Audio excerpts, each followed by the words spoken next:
un honneur d'être présent aujourd'hui devant vous. J'avais préparé un texte, je vous le laisserai d'ailleurs, mais je vais m'en évader tout de suite pour répondre le plus possible directement aux sujets qui sont évoqués par le président. Et pour cadrer un peu le sujet, au fond, qu'est-ce qu'on appelle transition énergétique? Quelle est l'ambition de la France? Quelles sont les caractéristiques de la France dans le monde? Quels sont les besoins énergétiques? Et quel est le meilleur mix énergétique, non seulement en termes de production, mais en termes d'approche d'une manière générale. D'abord, merci Monsieur le Président. Vous m'avez demandé quelques éléments sur EDF en soi, la société EDF, qui est maintenant une société cotée en bourse, donc, dont j'ai l'honneur d'être le responsable. C'est une entreprise, société anonyme, donc cotée sur le marché de Paris, au CAC 40,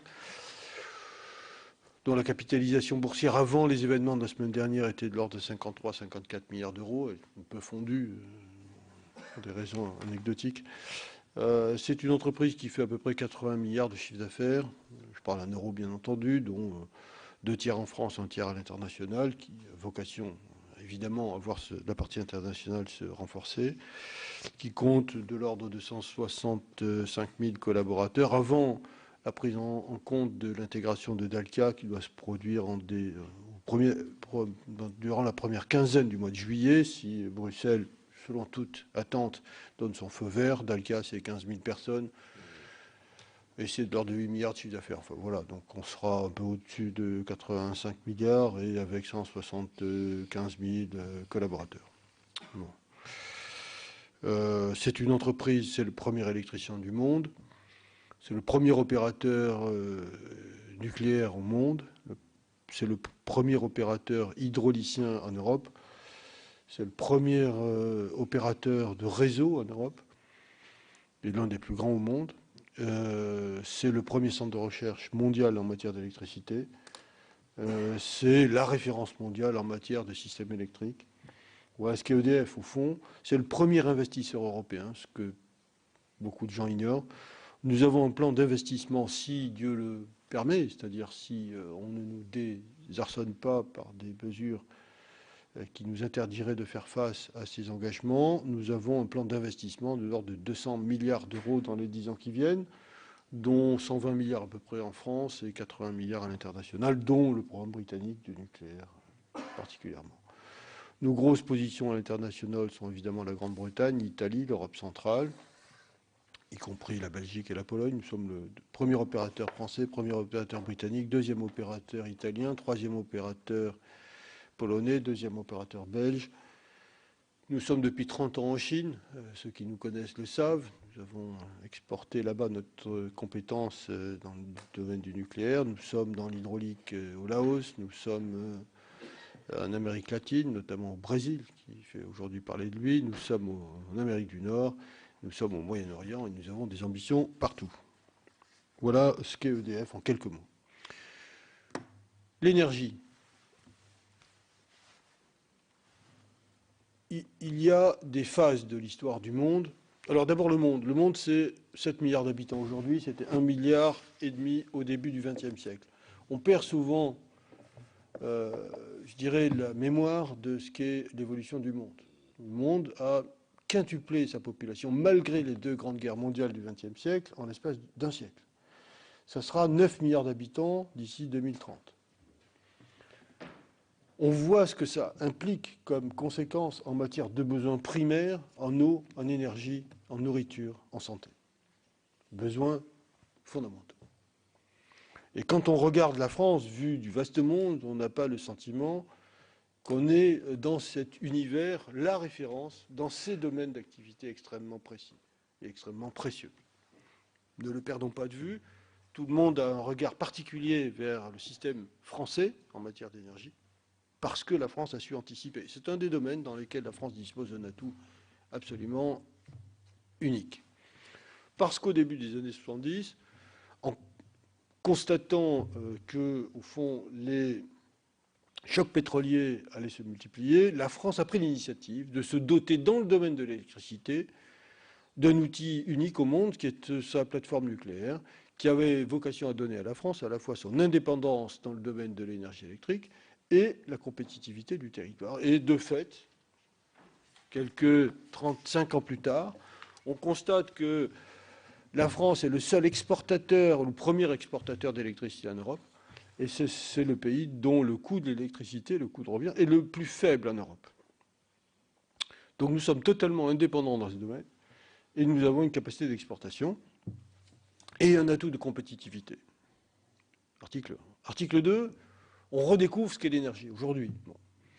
Lors de la campagne électorale pour le MEDEF, j'avais eu la visite des candidats et les uns et les autres me rappelaient que l'énergie, finalement, c'était pour l'entreprise France, c'est-à-dire tous les secteurs d'activité confondus en matière d'industrie. Pour l'industrie française, le coût du travail représentait 40% de la moyenne des coûts de la production industrielle française, le coût de l'énergie 20%. Quand on sait les difficultés et les drames que représente le gain d'1% sur le coût du travail, on voit l'importance qu'il y a à ne pas oublier l'importance de la compétitivité liée au coût de l'énergie. Les Américains sont là pour le prouver, car avec les gaz de schiste et la révolution technologique que représentent les gaz de schiste aux États-Unis, dont le coût vous le savez, en tout cas historiquement, le coût du gaz aux États-Unis a été divisé par 4 au cours des 10 dernières années. Et on voit les évolutions considérables que cela a impliqué en matière de réindustrialisation du territoire nord-américain, de la création d'emplois, l'essentiel du rebond industriel américain provenant du coût de l'énergie. Voilà les attendus du sujet. Enfin, notons qu'en France, si on regarde les chiffres, 98% des 70 milliards de déficit du commerce extérieur français sont tout simplement liés à l'importation d'énergie fossile, gaz et pétrole. C'est-à-dire que si on faisait l'économie des importations d'énergie fossile, il n'y aurait plus de déficit du commerce extérieur français. Et ce déficit se creuse d'année en année. Voilà les enjeux. Compétitivité, pouvoir d'achat, industrialisation, emploi, investissement. Alors, parlons de transition énergétique. Le sujet de la France, quel est-il ? 1. Comment économiser l'énergie de manière à importer moins et à subir moins de déficit du commerce extérieur tout en gardant la compétitivité du territoire. Article 1. Et article 2, quel est le mix énergétique susceptible de répondre le mieux à cette attente. Donc, dans les attendus d'une réflexion, une stratégie sur l'optimisation énergétique, sur ce qu'on peut appeler la transition énergétique, je voudrais qu'on oublie simplement le terme transition électrique, le pourcentage d'électronucléaire dans les productions d'électricité. Mais regardons la transition énergétique. Avec comme priorité, la première des priorités, c'est les économies d'énergie. Comment faire en sorte que le pays économise l'énergie qu'il consomme de manière efficiente, efficace. Quelles sont les mesures à prendre en matière d'économie d'énergie qui, à la fois, relèvent du bon sens, qui relèvent de l'efficacité économique et pas uniquement de la subvention. Comment faire en sorte que le pays s'engage dans la voie d'une optimisation énergétique au sens des économies d'énergie efficaces. Ça, c'est la première des priorités. La deuxième, c'est quels sont les besoins en énergie du pays à l'horizon des années 2030-2040, en se projetant dans cet univers-là, en tenant compte de l'évolution de la France dans la période intermédiaire entre 2012, date à laquelle on a lancé ce mot d'ordre de transition énergétique, et les années 2030-2040. Et troisièmement, quel est le meilleur mix à ce moment-là, adapté pour permettre l'efficacité des mesures qui sont adaptées, qui sont entreprises. Il faut faire des hypothèses dans cette hypothèse. Donc, la France de 2025, 2030, 2035 ne ressemblera pas, ne sera pas tout à fait la même, elle ne sera pas figée dans la marbre, ce ne sera pas la France de 2012. D'abord, parce que la France a une des caractéristiques uniques en son genre en Europe, c'est que c'est un pays dont la démographie est positive. Seul pays européen dont la démographie est significativement positive, de l'ordre de 2% par an, ce qui est exactement l'inverse de l'Allemagne ou de l'Italie. Et quand on fait des comparaisons, on oublie toujours ça. L'Allemagne se dépeuple, l'Italie se dépeuple, la France se peuple. 2% par an, ça veut dire que d'ici 2025, par exemple, il y aura 6 millions d'habitants de plus en France. Donc les besoins de la France ne seront pas les mêmes qu'en 2012. Bon. Deuxièmement, la croissance économique. Car aujourd'hui en France, vous avez 70% de la consommation d'électricité et je pense d'énergie au sens large, il faudra le vérifier, qui sont liés aux particuliers. et 30%, enfin 2 tiers entiers à peu près, liés à l'entreprise, à l'économie, à l'industrie. Évidemment, les besoins de l'industrie sont directement corrélés à la croissance du secteur industriel. Et donc, si on veut regarder les besoins de la France, en les anticipant et en les accompagnant, il faut avoir une idée de ce que va être le développement et la croissance économique de ce pays dans les 20 à 30 ans qui viennent. Il m'est arrivé d'imaginer, je ne dirais pas de rêver, mais d'imaginer que la France, comme d'autres d'ailleurs, pourrait avoir un taux de croissance de l'ordre de 2 à 2,5% par an à effet composé, ce qui est nécessaire pour maintenir l'emploi dans ce pays. D'autant que la croissance démographique est là pour renforcer ce besoin.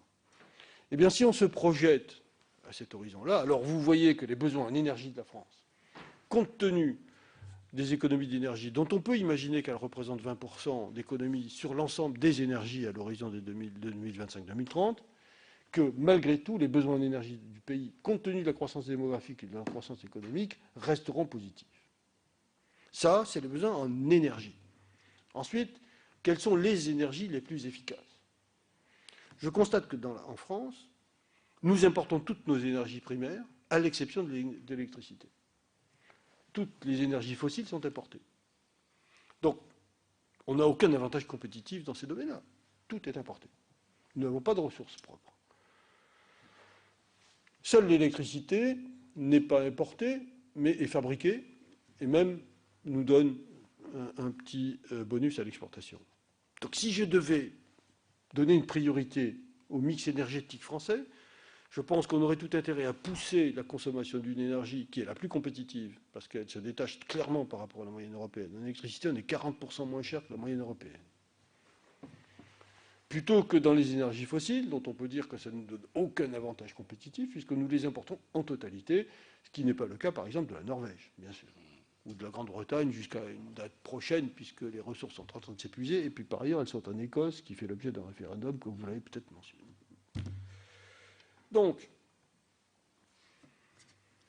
si d'aventure on me posait la question aux citoyens que je suis, non pas au président d'EDF, de savoir quelle énergie il faut favoriser en France, je dirais, bon, d'abord, il faut regarder les besoins en énergie au sens large, et à l'intérieur des énergies. L'énergie la plus propre, celle qui est la plus efficace, celle qui est la plus compétitive, celle qui est la plus... comment dirais-je, qui donne l'indépendance énergétique puisqu'on la produit nous-mêmes, c'est l'électricité. Si j'ajoute à ça que l'évolution naturelle des besoins des particuliers et des entreprises, c'est-à-dire toutes les nouvelles technologies, les nouvelles applications, la modernité, l'efficacité, tous les éléments concourent à faire en sorte que dans le portefeuille énergétique de chacun d'entre nous, la part de l'électricité augmente en valeur relative, d'année en année. Plus le temps passe, plus l'électricité domine le paysage du mix énergétique individuel des foyers français par définition, puisque toutes les nouvelles applications, encore une fois, et aujourd'hui encore plus à travers la mobilité, l'électricité domine le paysage. Donc, et pour faire simple, dans nos calculs, dans les calculs que la nation devrait faire, il y a d'abord en priorité les économies d'énergie, ensuite l'optimisation du mix énergétique, et enfin, à l'intérieur du système électrique, quelles sont les origines de l'électricité qui sont les plus efficaces.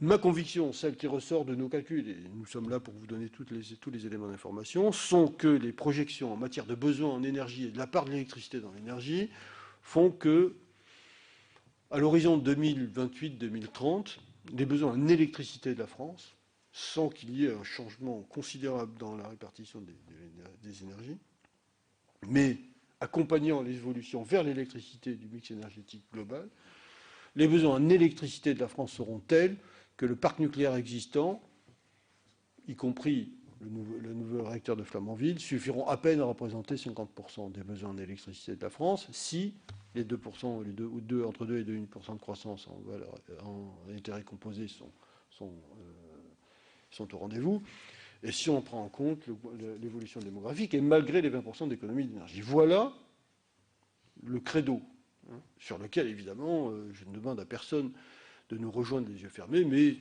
en tout cas, qui justifie qu'on se pose au moins la question. Juste une précision, y compris Fessenheim. Oui, parc existant. Le parc existe. Donc, c'est-à-dire la capacité de production aujourd'hui qui est de l'ordre de 400 TWh. les 58 réacteurs français existants, plus le nouveau réacteur de Flamanville. Deuxièmement, le coût des énergies. Quel est le coût de production de l'électricité provenant des origines diverses? Aujourd'hui, on peut dire que si on met de côté... Aujourd'hui, la France dispose de 75% de sa production électrique à partir de l'électronucléaire, 12%, à peu près 12,5% à partir de l'hydraulique, et le reste sous forme soit d'énergie nouvelle, soit de fuel ou de gaz, c'est-à-dire de thermique classique, en pointe particulièrement. Le coût de production du mégawatt électrique. Pour l'hydraulique, c'est difficile parce qu'il faudrait tenir compte de l'investissement nécessaire pour un barrage virtuel. Les barrages étant très anciens, ils sont déjà complètement amortis. Donc le plus compétitif, c'est évidemment l'hydroélectricité. J'y reviendrai dans un instant, puisque le président m'a demandé d'y revenir sur le sujet de la mise en concurrence des barrages, car les barrages sont les seuls éléments stables, fiables et compétitifs de stockage de l'énergie aujourd'hui, avec les ballons d'eau chaude. Puisque le stockage de l'énergie est un sujet sur lequel on travaille énormément, on recherche beaucoup, on n'a pas encore trouvé.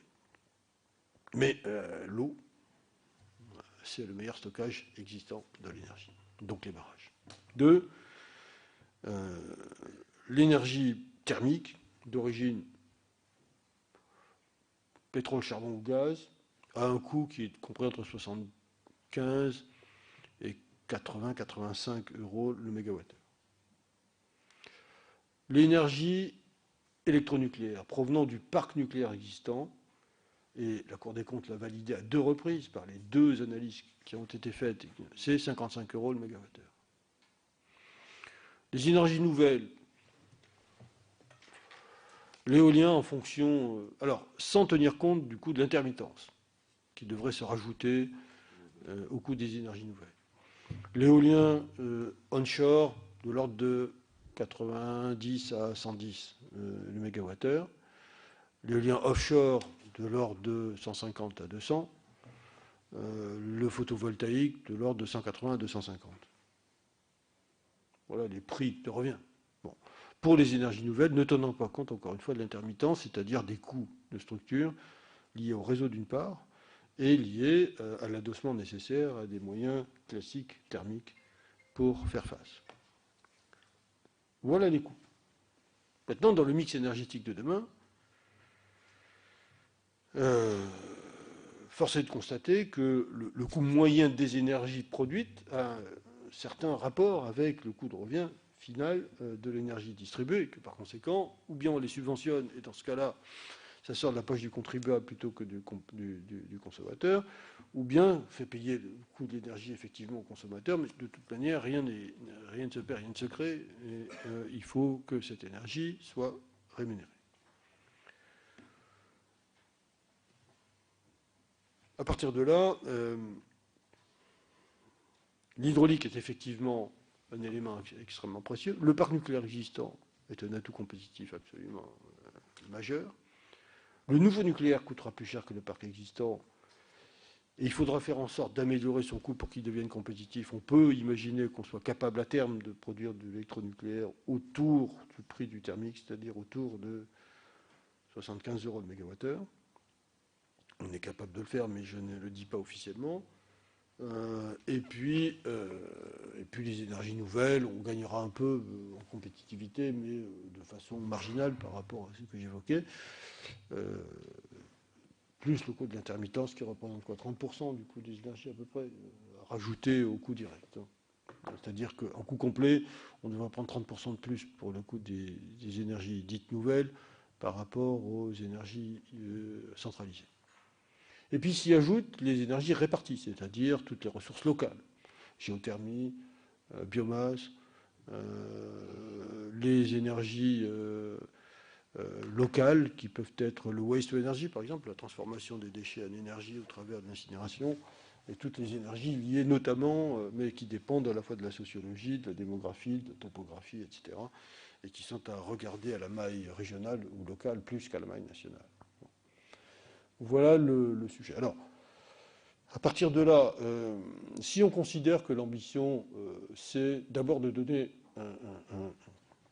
à l'électricité la place qui lui permet de maintenir la compétitivité du territoire, et si on considère que dans l'électricité, dans la production électrique, le nucléaire doit être à l'intérieur d'un mix où il soit moins dominant qu'aujourd'hui, avec par exemple un objectif à 50%, alors on peut décliner et dire que 50% d'électronucléaire et 10% d'hydraulique, ce qui est à peu près cohérent avec les hypothèses que j'ai retenues tout à l'heure de croissance économique et de croissance démographique, puisque les 12,5 vont devenir 10 dans les mêmes hypothèses, eh bien ça laisse 40% d'énergie à produire, hein, qui sont aujourd'hui qu'il est nécessaire d'envisager. Là-dessus, les énergies nouvelles ont toute leur place, encore une fois, dans le souci de maintenir la compétitivité du territoire et la compétitivité économique.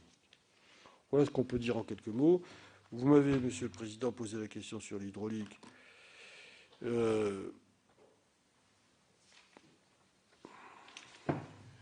Pour préciser ma pensée, Monsieur le Président, je pense tout simplement à la Compagnie nationale du Rhône. Et pourquoi ne pas trouver une solution du même type, en particulier avec les collectivités, dans le cadre de la loi que nous avons votée à l'unanimité, la loi CEMOP, c'est-à-dire une SEM à opération unique, concernant un appel d'offres qui pourrait être ouvert par rapport au renouvellement des concessions. C'est exactement ça que j'avais en tête lorsque je vous ai évoqué cette possibilité. Alors, l'hydraulique, comme vous le savez,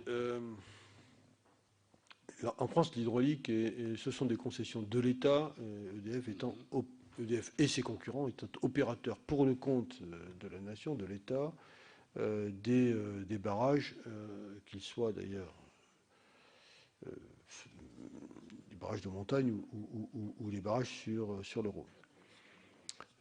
Les concessions arrivent peu à peu à expirer, donc la question est quid du renouvellement de ces concessions ou quid de la mise en appel d'offres de ces concessions. On sait tous que Bruxelles souhaite que la concurrence exerce et que ces barrages soient mis en appel d'offres. Ce sujet est un sujet largement débattu, connu aujourd'hui. Je disais tout à l'heure que le coût pour le pays,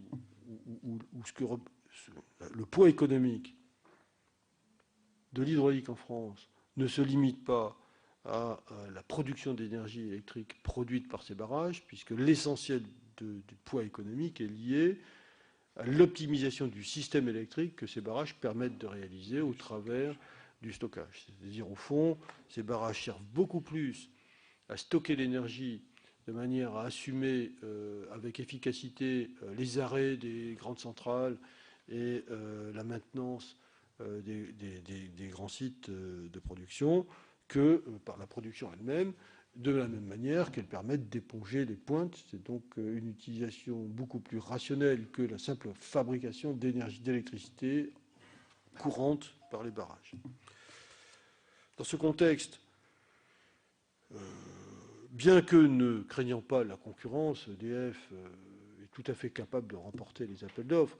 Je pense que l'optimisation du système électrique permis par les barrages est un élément majeur de l'excellence du système électrique français. Et que par conséquent, nous sommes déterminés à solliciter l'attention de nos interlocuteurs pour que, associés à un programme important d'investissement, les concessions, certaines des grandes concessions puissent être prolongées en contrepartie des travaux d'investissement, des investissements nécessaires qu'il est important d'y réaliser, et que nous puissions, au fond, bénéficier d'une extension de la durée des concessions, au moins pour une partie importante des barrages, de manière à maintenir l'efficacité du système électrique français. Ce débat est en cours. D'autres alternatives sont possibles, appel d'offres tout court, ou toute autre forme de partenariat public-privé qui ont été évoqués et qui sont toujours possibles.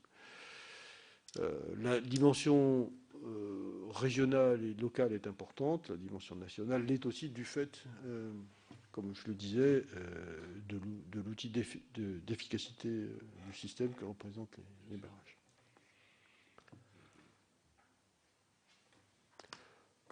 Voilà, mesdames et messieurs, quelques grandes réponses, mais en étant à votre disposition pour les questions, les réponses plus précises aux questions que vous souhaitez. Je vais passer la parole pour quelques petites questions, et non pas des longues réponses. Monsieur Lenoir. Monsieur le Président, avant d'aborder la question qui nous réunit, je voudrais vous demander que la Commission puisse tenir une réunion sur Alstom. Des décisions importantes ont été prises. Je crois que la Commission des affaires économiques ne peut pas se tenir à l'écart des informations qui sont diffusées ici et là. Et donc, je vous suggère, au nom du groupe UMP, que nous puissions avoir, sans tarder, une réunion au préalable avec le ministre en charge de ce dossier, c'est-à-dire M. Arnaud Montebourg. Monsieur Lenoir, je vais vous répondre tout de suite à cette question. Je suis très favorable, d'autant plus que j'ai eu un contact bien en amont avec General Electric France et que je connaissais un peu les donnes de ce dossier. Vous savez très bien que nous avons auditionné Monsieur le ministre Montebourg et que j'avais déjà essayé d'avoir une réponse, mais je comprenais très bien qu'il y a un silence radio concernant les négociations en cours. La même chose d'ailleurs m'a été répondue lors de l'audition de General Electric France. Vous comprenez bien que les personnes n'allaient pas dévoiler de part et d'autre leurs atouts. En tous les cas, si vous voulez mon sentiment, je considère que c'est la meilleure des solutions parmi les deux solutions envisagées. Je le dis posément après avoir écouté, pas après avoir regardé sur l'ensemble, la complémentarité, les centres de décision concernant l'indépendance aussi énergétique, etc. Je crois que, je vous donne mon avis personnel, hein, qui n'engage que moi, que c'est la meilleure des solutions qui a été trouvée. Concernant votre proposition, Monsieur Lenoir, j'y adhère fortement. Maintenant, il faudra trouver un créneau avec Monsieur Montebourg avant la fin de la session. Ça ne va pas être gagné, mais je regarde Madame de la Bretèche, vous avez une mission de contacter Monsieur Montebourg. J'imaginais bien que cette question allait nous arriver. Nous avons un calendrier législatif relativement allégé, Monsieur Lenoir, pour ce qui nous concerne, notre commission. Je ne parle pas de la commission de développement durable qui n'a rien à faire, mais nous avons un programme allégé par rapport au régime que nous avons connu depuis le début de l'année. Ça nous fait d'ailleurs tout drôle. Et donc j'adhère complètement à votre idée d'auditionner dorénavant ou le ministre ou General Electric, comme vous le souhaitez, Monsieur Lenoir. Monsieur le Président, très clairement, d'abord, Monsieur Montebourg, pour répondre à votre observation, je trouve que l'architecture est bonne. Je l'ai toujours préconisé. En revanche, je m'inquiète du contenu de ce qui a été décidé, car il y a de fortes incertitudes par rapport à la prise de contrôle par l'État sur le prix qui sera finalement conclu. Donc, vous parlez des relations entre Bouygues et l'État. C'est un autre non, débat, on y reviendra. Non, mais ça fait partie des questions. Oui, oui. Monsieur Lenoir, allez-y. Non, monsieur le Président, je vais revenir maintenant au sujet qui nous réunit. Merci, Monsieur le Président d'EDF, d'avoir apporté des précisions. Vous l'avez compris, nous avons déjà entamé, même si le texte n'est pas encore connu, un débat sur la loi de transition énergétique. Quand je dis le texte n'est pas connu, le projet de loi sera porté par le Conseil des ministres dans quelques jours, dans quelques semaines.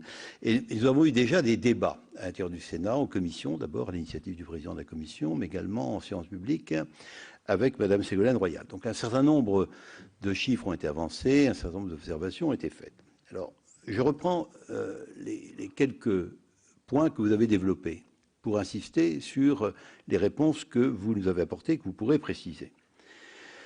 Il y a un point important, c'est de savoir quelle est la quantité d'électricité dont nous aurons besoin d'ici à 2030-2040. C'est un grand débat. Quand je dis que c'est un grand débat, je lis un certain nombre de documents qui sont fournis par des gens qui réfléchissent, et je crois que vous n'êtes pas en contradiction avec les écrits auxquels je me réfère. La demande en électricité va augmenter. Nous avons aujourd'hui un gouvernement qui, par sa représentante en charge de l'écologie et de l'énergie, nous dit non. vous vous trompez, la demande va baisser, car nous allons tout faire pour qu'on consomme moins d'électricité. Alors c'est un point majeur, qu'à partir de là, ce sont les moyens de production dont nous avons besoin qui doivent être identifiés. Et j'ai bien perçu ce que vous avez dit, à savoir, compte tenu de l'évolution démographique, qui est un facteur important et souvent méconnu, mais compte tenu aussi de la croissance espérée, nous avons besoin de maintenir tous les réacteurs nucléaires actuellement existants en fonction, sans compter les besoins que nous pouvons avoir par ailleurs. Alors, j'ai bien noté que vous avez dit, après, s'agissant du mix, mais après tout, 50% de nucléaire, 10% d'hydraulique, 40%, donc on pourra. Le problème, mais je comprends que vous ne puissiez pas l'exprimer ainsi, Monsieur le Président, c'est que le renouvelable a besoin de s'appuyer sur du thermique classique, du thermique à flamme pour compenser.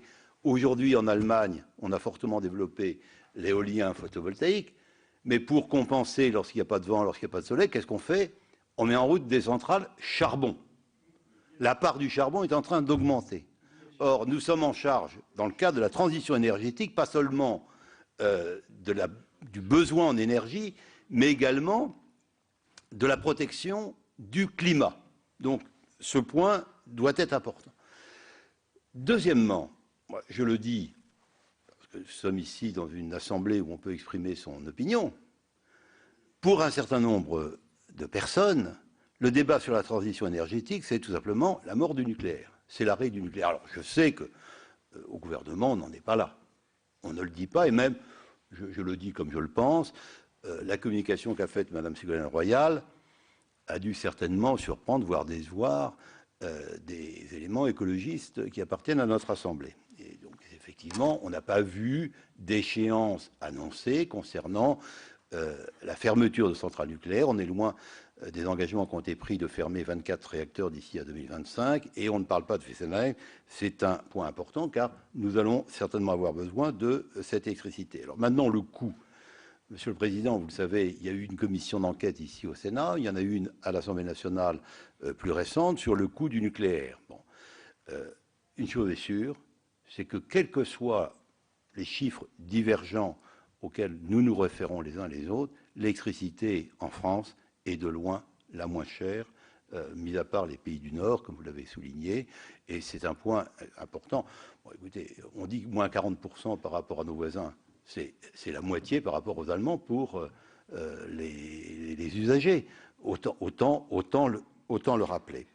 Alors, sur l'hydraulique, une petite remarque.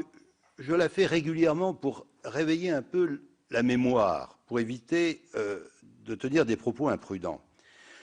La Compagnie nationale du Rhône était cogérée par les collectivités EDF. Je me permets de rappeler une loi de décembre 2001, je me rappelle qui gouvernait la France à l'époque, c'est la loi Mursef, qui a fait que le capital a été ouvert et que c'est un concurrent d'EDF, en l'occurrence Suez, devenu plus tard GDF Suez, qui a repris la Compagnie nationale du Rhône. Dernier point, Monsieur le Président, qui est important, c'est le prix. On a parlé du coût. Il faut savoir quel est le prix qu'on paye. Alors, je rappelle, tout le monde le sait, mais il y a les tarifs et il y a les prix du marché. Bon, les prix du marché, on n'en parle pas, c'est le marché qui les fixe. Les tarifs, c'est le gouvernement, sur avis de la Commission de régulation de l'énergie. Alors, il y a un débat qu'on ne peut pas occulter ici.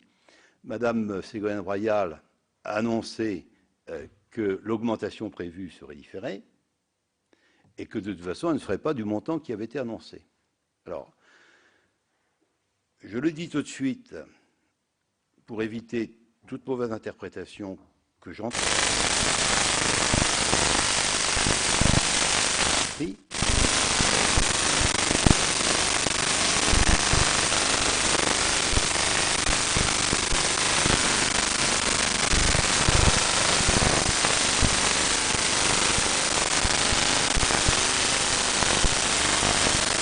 Ça risque plus.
vous avez des filiales qui font ça. Quelles sont leurs considérations dans le cadre de ce grand ensemble? Enfin, un autre point, j'étais rapporteur du paquet énergie 3x20. En dehors de ce qu'a dit Jean-Claude que je partage, moi je mets l'accent sur un vin d'efficacité énergétique à la taille où vous êtes, avec les contacts que vous avez sur l'ensemble des consommateurs d'électricité en France.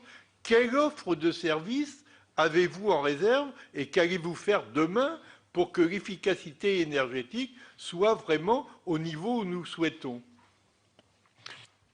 Si, Monsieur Bourquin. Oui, quelques questions. Je vous remercie, Monsieur le Président Directeur Général, pour votre exposé qui situe bien les enjeux. Cependant, je voudrais vous poser une ou deux questions. La première, quand on parle de transition, on parle de dépendance à une seule source d'énergie. Et on aborde la possibilité d'avoir plusieurs sources d'énergie et de diversifier ces sources d'énergie. Et il ne serait calamiteux d'avoir le débat sur la transition pour ou contre le nucléaire. Ce serait vraiment dommageable. La question, c'est aborder toutes les questions, telles que vous l'avez fait dans votre exposé. L'approvisionnement d'énergie, qui est fondamental pour une société. On parle de compétitivité, on parle d'indépendance. Ce sont des questions vitales aujourd'hui avec l'indépendance alimentaire.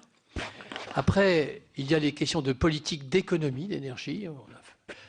Ça s'est posé avec une force inédite.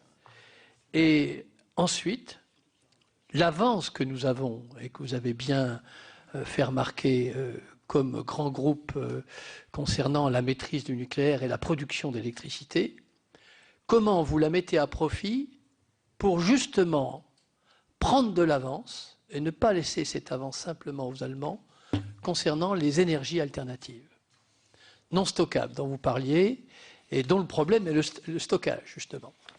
Je pense le vent, l'eau et bien d'autres sources d'énergie. Là, on sait très bien, mais je crois que vous êtes mieux placé que nous pour le savoir, que l'innovation dans la production énergétique va prendre une dimension tout à fait inédite et exceptionnelle. Je rencontrais une start-up il y a de cela quelques mois qui me disait qu'ils allaient produire du carburant avec des algues et que ce carburant pouvait être infini et surtout non producteur de CO2. Alors, bien sûr, il vantait sa start-up et son produit, mais on sait qu'ici et là, en Israël, dans beaucoup d'endroits, il y a des chercheurs qui mettent au point des systèmes. Comment EDF, avec la puissance de feu qu'elle a, excusez-moi, c'est peut-être pas la bonne métaphore, mais avec la puissance qu'elle a, prépare l'avenir pour que, on sait très bien qu'il y a eu et il y a aujourd'hui une suprématie du nucléaire qui sera un jour remplacée par une autre suprématie concernant la production d'électricité. Voilà, je finis, monsieur le directeur, sur un sujet qui me tient à cœur. Vous avez parlé d'un sujet concernant l'hydrolyse et les barrages. J'en ai un dans ma région et il a un gros problème. C'est qu'il est régulièrement, le Châtelot, dans le Doubs, vers la Franco-Suisse. Il est régulièrement en travaux, et quand il est en travaux, eh bien, c'est un carnage piscicole. Et comment fait-on pour éviter, comme vous le disiez tout à l'heure, quand l'hydrolyse vient prendre le relais du nucléaire, comment on fait pour éviter les lâchers de fond qui sont catastrophiques pour les rivières?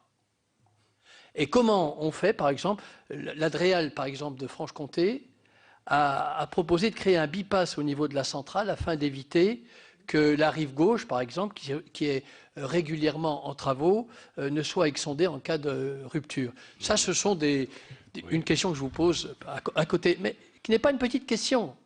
Parce que si à chaque barrage, et si on revient sur... Et j'ai bien écouté M. Proglio, il a raison de dire que l'hydrolyse doit être développée. L'hydraulique. Oui, l'hydraulique doit être développée et que dans l'hydraulique, il y a les concessions.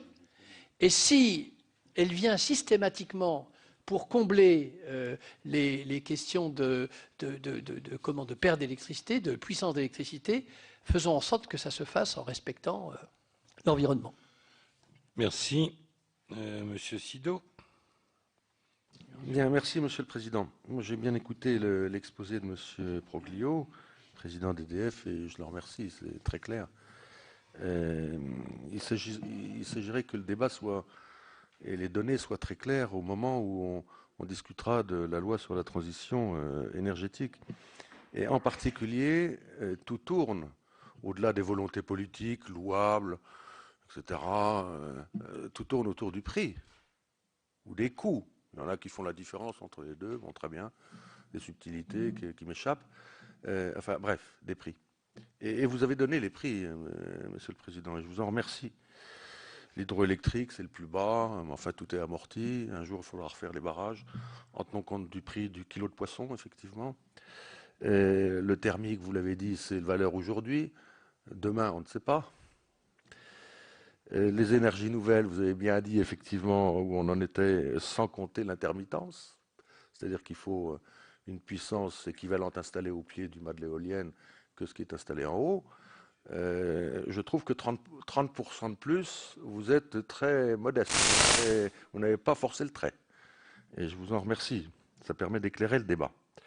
Ceci étant dit, et je termine par le nucléaire, je me souviens qu'on a discuté d'une loi il n'y a pas si longtemps où vous battiez pour que vous vendiez le mégawattheure 42 €. Hein, c'est bien ça, vous vous souvenez?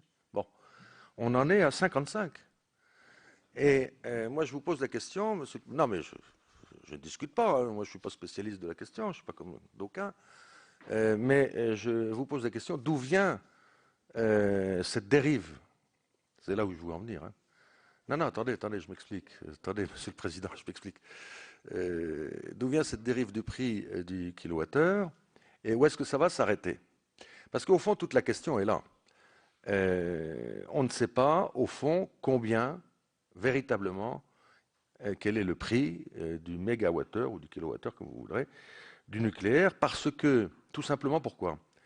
Parce que déjà, les normes de démantèlement futurs démantèlements des centrales, on en rajoute tous les jours. Alors forcément, ça sera attaché au prix du kilowattheure demain, puisqu'on en rajoute tous les jours. Les bétons qui n'ont absolument aucun becquerel à distribuer, ben, il faudra les mettre à Morvilliers dans l'Aube, et donc faire traverser la France à des millions de tonnes de déchets pour aucune raison justifiable. Je précise, il faudrait peut-être aborder le débat d'ailleurs. Et puis je voudrais aborder quelque chose qui me tient très à cœur, c'est le coût naturellement du projet CIGEO. Tant qu'on ne connaît pas le coût du projet CIGEO, en toute bonne foi, Monsieur le Président, vous êtes bien incapable, et je le comprends bien d'ailleurs, d'afficher un prix du kilowattheure.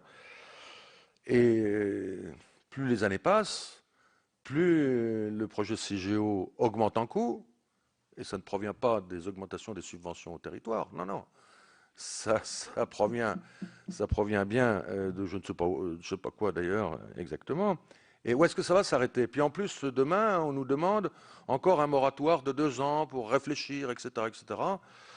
Bien entendu, l'ANDRA, je ne veux pas reprendre le mot du général de Gaulle, mais l'ANDRA est forcément ravi de chercher 2 ans de plus. Enfin, le coût de l'ANDRA, sans rien faire, c'est 200 millions d'euros. C'est combien? Ça coûte combien l'ANDRA par an? Rien que de faire tourner. Quand est-ce que ça va s'arrêter, Monsieur le Président, à votre avis? Alors qu'on n'a plus les moyens en France de payer toutes ces dérives. Et par conséquent, j'aimerais bien avoir votre sentiment sur cette... on n'avance pas au niveau de l'ANDRA, de la loi, qui aurait dû être attachée dans un titre supplémentaire sur la transition énergétique. Ça y est, on apprend. J'ai appris ça hier, à Bure, d'ailleurs, que finalement, ça ne serait plus dans la transition énergétique, mais dans une autre loi, demain, etc. Alors, ce que je voulais vous dire, Monsieur le Président, pour terminer, c'est qu'en tant que président de l'Office parlementaire, je vais organiser au mois de septembre, une audition qui me semble importante. Importante parce que, sans que je ne demande rien du tout, plusieurs intervenants des opérateurs d'électricité en Allemagne ont demandé à me voir. Je les ai donc reçus, puisque je reçois tout le monde. Et ils m'ont dit, écoutez, vous, la France, vous déjà l'office parlementaire, c'est très important. Nous, on n'a pas l'équivalent en Allemagne. Et ça nous semble très intéressant. Beaucoup d'acteurs, beaucoup de membres de cet office éminent ont des idées sur la question. Et vous avez commis plusieurs rapports importants et remarqués sur cette question. Et donc, on vient vous voir pour que nous, les Allemands, on vous aime bien, les Français. Et oui, enfin nous, les Allemands, producteurs d'électricité, hein, j'entends, hein, on vous aime bien et on ne voudrait pas que vous fassiez les mêmes erreurs que les nôtres. Ils n'ont pas dit que nous, ce ne sont pas les producteurs d'électricité allemands qui ont commis des erreurs. C'est Angela Merkel qui, en 8 jours, a changé d'avis, qui a pris peur après Fukushima et qui a décidé, etc. Bon. Et donc, je vais avoir une audition des producteurs, un certain nombre de producteurs d'électricité allemands. Mais naturellement, nous sommes à l'office, audition complètement ouverte et contradictoire, naturellement. Donc vous serez invité, M. Proglio. De même que d'autres en France. Et puis M. Baupin, naturellement, sera invité, bien entendu. Et tous les contenteurs et tous ceux qui sont contre, etc. Enfin bref, pour qu'on ait un vrai débat et que l'office parlementaire puisse, en amont de la discussion sur la transition énergétique, produire un rapport sur ce qui s'est dit dans la journée, dans une table ronde qui sera publique, bien entendu, avec journalistes et caméras, etc., etc. Voilà ce que je voulais vous dire. Mais le cœur du sujet, c'est le prix du kilowattheure, me semble-t-il. Merci. Je ne savais pas que M. Baupin était producteur d'électricité, mais bon. Oui, Monsieur Thierry Repentin, juste une remarque. Je ne suis pas sûr que le prix soit le seul facteur de décision. Enfin, Bruno, il faudra regarder les choses. Monsieur Thierry Repentin. Oui, Monsieur le Président directeur général, je n'ai qu'une question sur un sujet qui devrait être aussi traité dans la loi sur la transition, que sont les mesures qui pourraient être prises pour favoriser la pérennité sur le sol français de grandes entreprises qui sont aussi des clients d'EDF, que sont les électro-intensives. Bon, il se trouve qu'il y a 1 an, vous êtes rentré au capital d'une société avec un partenaire allemand pour maintenir sur le sol national 2 entités, une dans les Pyrénées, une dans les Alpes, permettant, moi je dois le dire, de trouver une solution qui a maintenu 600 emplois directs, 2000 sous-traitants, et qui 11 mois après embauche de nouveau sur les 2 sites, que ce soit dans les Pyrénées ou dans les Alpes. Bon, cet accord n'est pas allé de soi au début, c'était difficile, mais je voudrais savoir avec le recul, Monsieur le Président directeur général, ce que vous retirez de cette expérience et si nous pouvons imaginer que EDF puisse renouveler ce type d'accord qui a été validé d'ailleurs par les autorités bruxelloises, hein, sinon nous aurions dû effectivement y renoncer, car je crois qu'il s'agit là aussi de effectivement la solidité de l'économie française, mais aussi la balance de l'exportation. Vous y êtes attaché comme grand industriel, comme fervent défenseur de l'équipe France, et donc je voudrais savoir si effectivement vous êtes de nouveau ouvert à ce type de solution. Oui, mais je compléterai bien la question de Thierry Repentin. Je ne suis pas sûr qu'il n'y ait pas une évolution de la part de la Commission de Bruxelles sur cet accord. Enfin, j'ai cru comprendre qu'ils avaient donné, oui, le feu vert, mais je ne suis pas sûr qu'ils le renouvellent. Monsieur Bizet. Merci, Monsieur le Président. Monsieur le Président Proglio, vous avez parlé tout à l'heure en début de propos des différents coûts de l'énergie, et je vous en remercie, et vous avez souligné l'irruption dans le paysage énergétique mondial de nos amis américains qui, avec le gaz de schiste, ont totalement modifié le coût de l'énergie.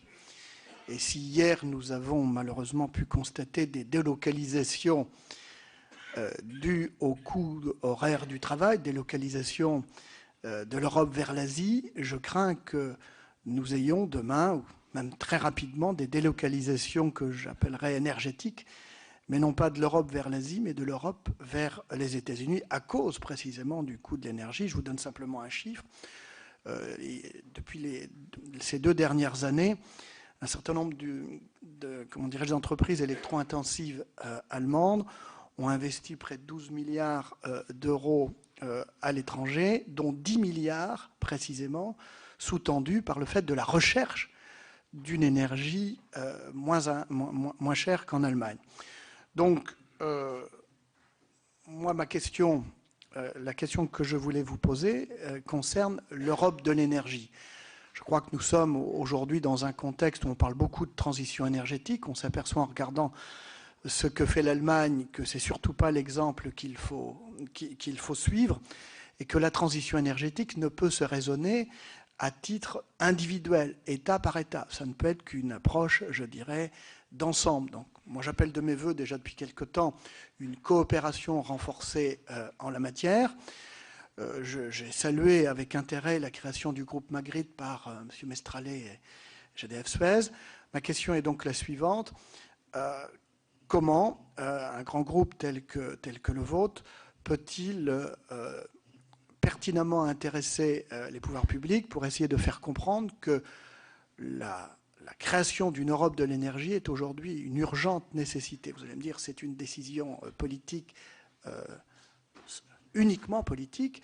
Certes, je le conçois, sauf que s'il y a des pressions d'un certain nombre de grandes entreprises, la décision, elle sera prise plus aisément et plus rapidement. Et pour moi, à mon avis, si on veut réindustrialiser l'Europe, si on veut réindustrialiser la France, l'urgence de la création d'une Europe de l'énergie est plus que jamais d'actualité. Merci, Monsieur le Président. La parole est à la Défense.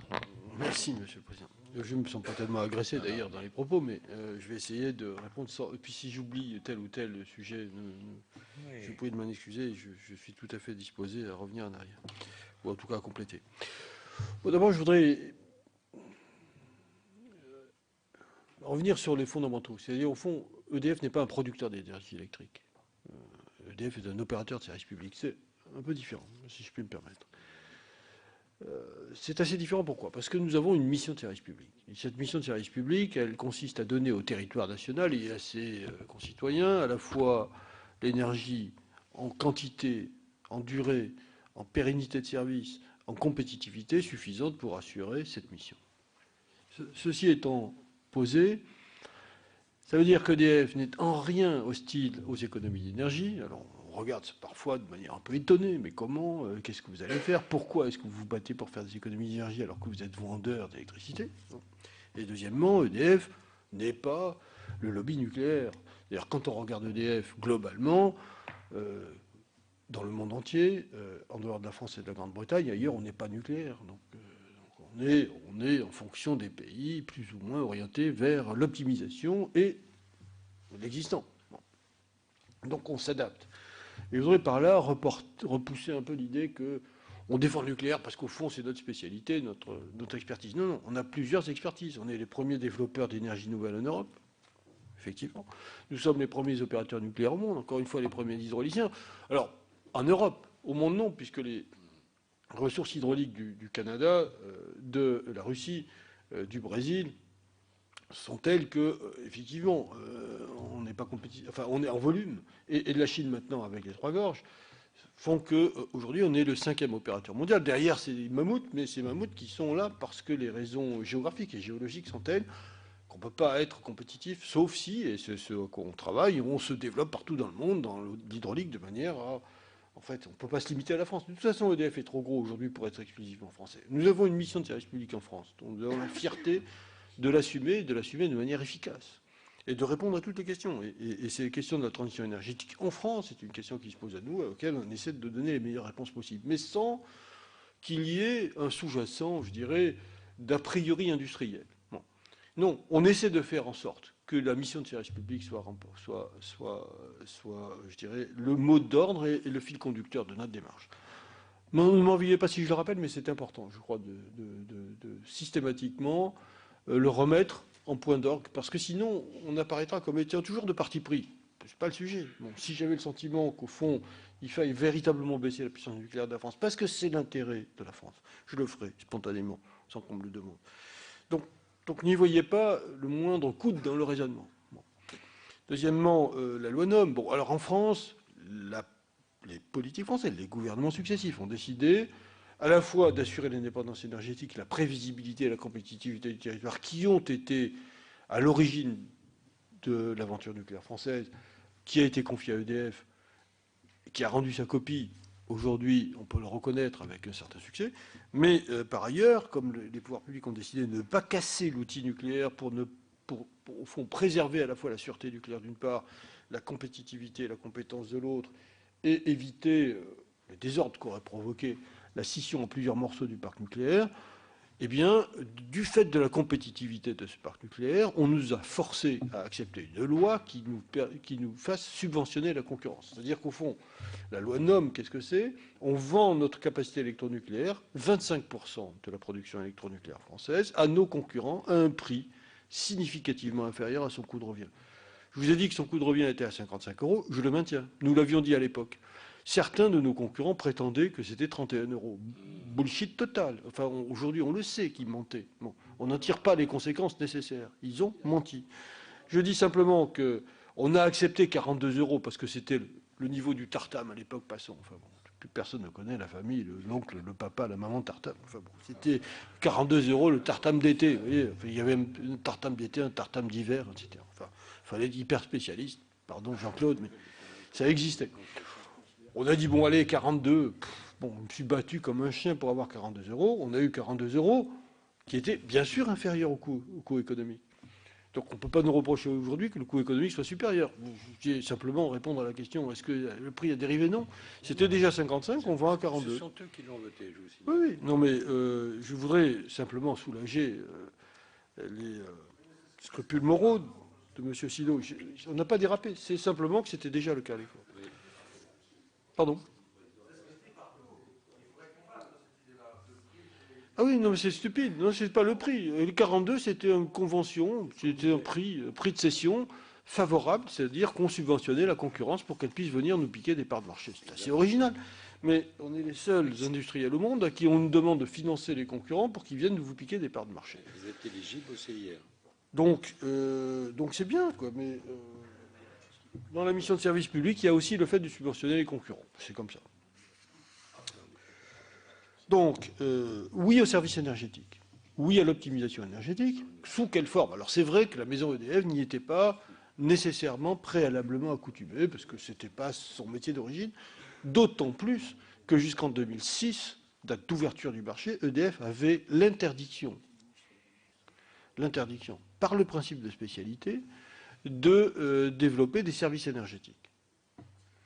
D'où l'initiative qui avait été prise par mon prédécesseur François Roussely, avec ma petite personne à l'origine de l'accord d'Alkia qui présidait au destin de cette entreprise de Veolia, lorsque nous avons croisé nos destins avec EDF pour créer cette plateforme de services énergétiques commune entre Dalkia et Veolia que nous allons récupérer aujourd'hui, qui avait vocation à être le complément d'objet direct de services énergétiques, donc d'optimisation énergétique, à l'opérateur historique. Aujourd'hui, on va le récupérer et on va avoir une offre de services à la fois dans l'optimisation énergétique pour le logement, le bâtiment et l'entreprise, au travers de Dalkia, et les collectivités territoriales, réseau de chauffage, de froid, etc. En même temps, pour l'industrie, services industriels, optimisation de systèmes d'énergie pour les entreprises, en même temps que l'éclairage public, qui est allume, en même temps que les services énergétiques répartis à la maille locale, avec notamment le waste to energy, avec TIRU, etc. Donc, vous voyez, on a un bloc de services et d'optimisation énergétique qui va être demain, à partir du mois de juillet, le complément d'objet direct du réacteur EDF sur la maille locale d'une part, l'optimisation énergétique d'autre part. Je rajoute à ça que dans les débats que nous avons eus en France sur les sujets énergétiques, quand le sujet s'est posé de la fameuse discussion sur la loi NOM en 2011, et ce combat homérique pour obtenir les 42 €, qui évidemment, comme je le rappelais à l'instant, je ne vais pas me répéter. À l'époque, 2012, pardon, sortait une réglementation thermique. Pourquoi pas?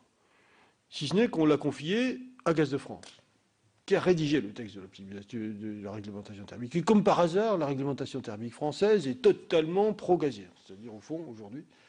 Alors, On ne peut pas se battre sur tous les fronts, et je m'étais battu sur le front de la loi NOM. Je ne pouvais pas en même temps, pour éviter de me faire curiasser, me battre sur le problème de la réglementation thermique. Aujourd'hui, je pose la question, elle est très ouverte.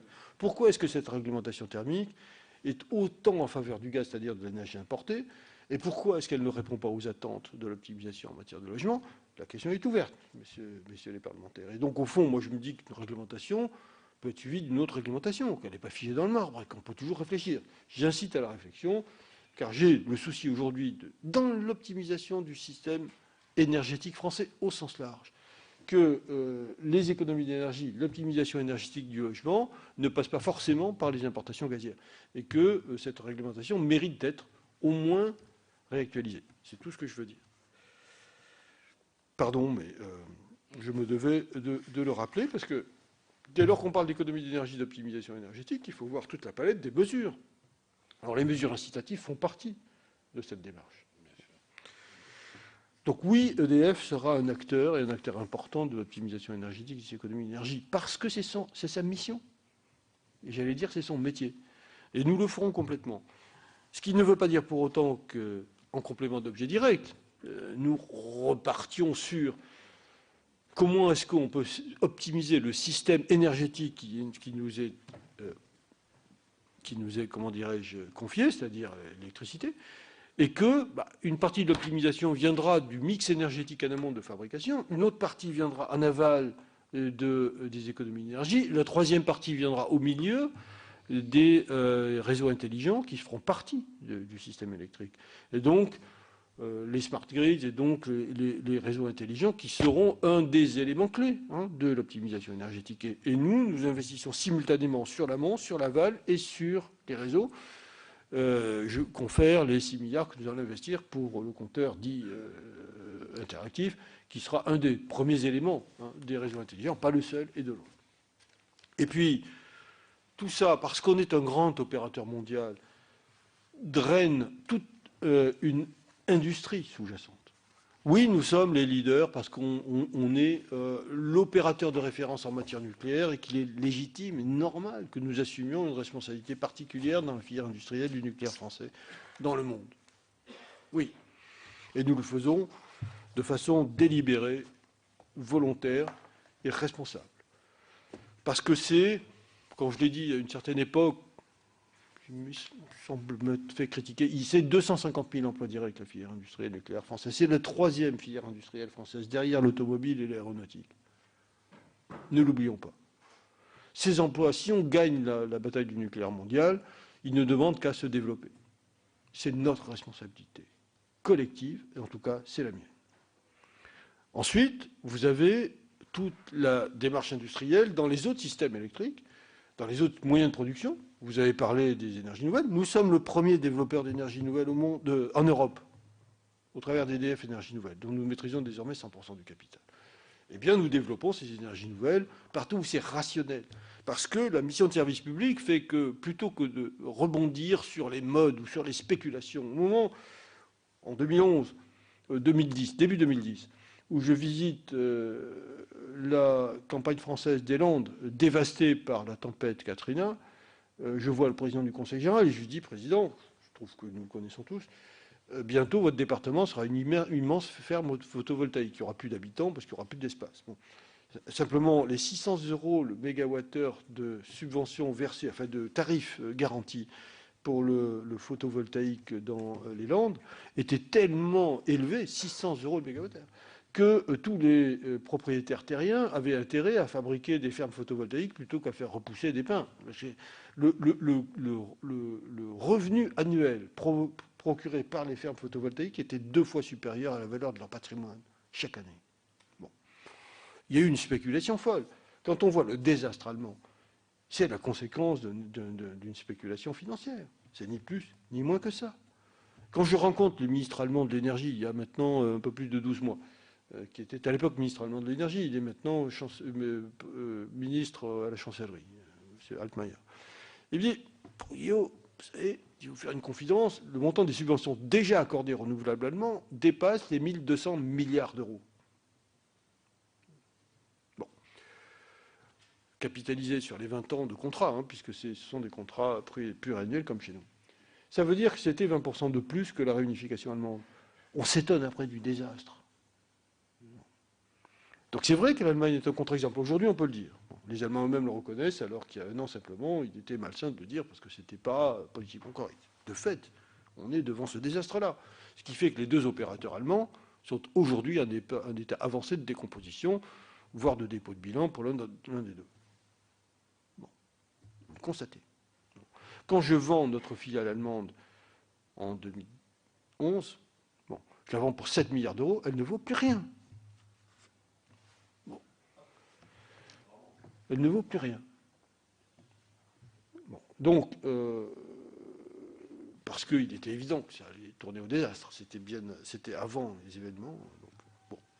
Donc voilà la réalité. Donc, la mission de service public fait qu'EDF ne peut pas se permettre d'être spéculateur financier, ne peut pas se permettre de ne pas anticiper, ne peut pas se permettre d'être simplement d'épouser les contours des modes, mais se sent responsable sur la durée de cette mission et de sa responsabilité vis-à-vis de la France et des Français et de l'économie française.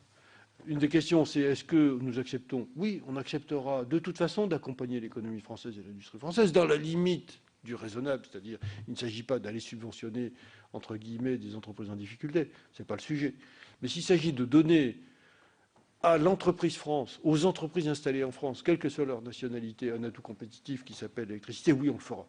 Dès lors que c'est possible, dès lors qu'on aura les autorisations, dès lors qu'on ne sera pas condamné à Bruxelles pour être d'État. Donc il faut être assez attentif aux modalités opératoires. On a signé des contrats dans cette perspective-là, on les a avenantés de manière, etc. Je ne veux pas trop m'appesantir sur ces sujets parce qu'ils nous rendent vulnérables aux attaques de nos chers concurrents. L'Europe de l'énergie n'existe pas, on ne part pas d'une page blanche. Aujourd'hui, la compétition fait rage entre les pays européens. Nous avons collectivement, la France a un atout dans ce domaine. Alors la solidarité, ce n'est pas forcément de partager l'atout avec ceux qui n'en ont pas, parce que finalement, on n'est pas assez riche pour ça. Donc l'égoïsme, c'est-à-dire la compétitivité du territoire, parce que si on doit faire la différence, on la fera sur nos atouts et pas sur nos faiblesses. Soyons conscients de nos faiblesses et essayons de les contourner, mais soyons conscients aussi de nos atouts et essayons de ne pas les partager. C'est vrai qu'aujourd'hui, tout le monde nous jalouse, notre compétitivité dans le domaine électrique, d'où les attaques dont nous sommes systématiquement l'objet. Ce n'est pas une raison pour les partager. Donc je pense que, avant de passer de parler de l'Europe de l'énergie, parlons de la France de l'énergie et parlons des atouts français. Et puis ensuite, parlons des défauts des autres. Et puis voyons comment éventuellement nos atouts peuvent leur permettre à eux d'avoir, je dirais, une réponse à leurs questions, mais sans pour autant négliger notre compétitivité ni nos quelques avantages, encore une fois, qui sont très importants pour l'emploi, pour la compétitivité du territoire et pour l'entreprise France. Sur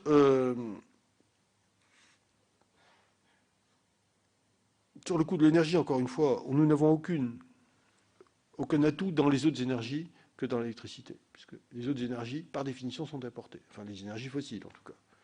Les énergies nouvelles, entre guillemets renouvelables, l'hydraulique, bien entendu, qui est la première d'entre elles, et les autres énergies renouvelables doivent être sollicitées pour autant qu'elles sont rationnelles, c'est-à-dire qu'elles obéissent. C'est vrai qu'il vaut mieux faire du photovoltaïque là où il y a du soleil. Bon. Malheureusement, on a eu l'habitude, pour compenser les gens qui n'avaient pas la chance d'avoir du soleil, de leur donner des prix, des subventions plus importantes que là où il y a du soleil. Ce qui fait qu'on a beaucoup développé le photovoltaïque dans le nord et beaucoup moins dans le sud. Pas forcément rationnel, mais ça faisait partie des revendications naturellement des territoires. C'est normal que quelqu'un qui n'a pas de soleil veuille se compenser son manque de soleil par des subventions. Mais le problème, c'est que ça ne marche pas dans l'énergie. Et c'est comme ça que l'Allemagne a développé beaucoup de photovoltaïque au nord de l'Allemagne. Alors, c'est assez original, parce que quand on connaît le nord de l'Allemagne, on sait qu'il n'est pas écrasé de soleil, enfin pas tous les jours en tout cas. Bon. Et de la même manière, on a fait de l'éolien là où il n'y avait pas de vent. Mais bon, bientôt, et pour des raisons écolo d'ailleurs, on nous fera faire des éoliennes dans les Talweg, protégées du vent, parce qu'ils seront en profondeur. Mais c'est vrai que ce n'est pas totalement rationnel, il vaut mieux le mettre sur des crêtes que dans des bas. Bon, mais là aussi, la subvention fausse tout. S'il suffit de contrebalancer par des subventions des conditions économiques ou des conditions géographiques défavorables, alors c'est vrai que ça conduit à des conclusions un peu absurdes. Voilà ce que je voulais dire en quelque sorte. Les collectivités territoriales ont un rôle absolument déterminant à jouer dès lors que on regarde le problème, des économies d'énergie et d'optimisation énergétique, parce que c'est vrai que, par exemple, dans le logement, qui mieux que les élus locaux connaissent le patrimoine et connaissent l'efficacité des interventions qui peuvent être réalisées. Donc, au fond, décentraliser, rapprocher du territoire tous les efforts d'optimisation énergétique me paraît vraisemblablement la meilleure solution. Sans pour autant faire en sorte qu'il y ait des connexions entre la maille territoriale et la maille nationale, parce qu'il faut que ça soit cohérent, il faut que le système soit cohérent, c'est-à-dire que le système réparti et le système centralisé travaillent la main dans la main de manière efficace, et que chacun sache qui fait quoi, de manière à ce qu'il n'y ait ni redondance, ni rupture de raisonnement. Je crois beaucoup au système intégré, je crois beaucoup à l'efficacité du système intégré, je crois au fait que les réseaux s'intègrent parfaitement à l'amont et à l'aval du cycle, parce que dès lors qu'on sépare les réseaux de la production et de la commercialisation et de l'optimisation énergétique, on va vers des incohérences. On le voit dans le fer de manière un peu caricaturale, on peut le faire aussi dans l'électricité, c'est assez facile de répliquer ou de dupliquer des bêtises. Mais lorsqu'on se rend compte qu'on les a faites, c'est pas la peine d'essayer d'en ajouter une à une autre pour démontrer qu'on est capable de le faire, c'est déjà assez clair.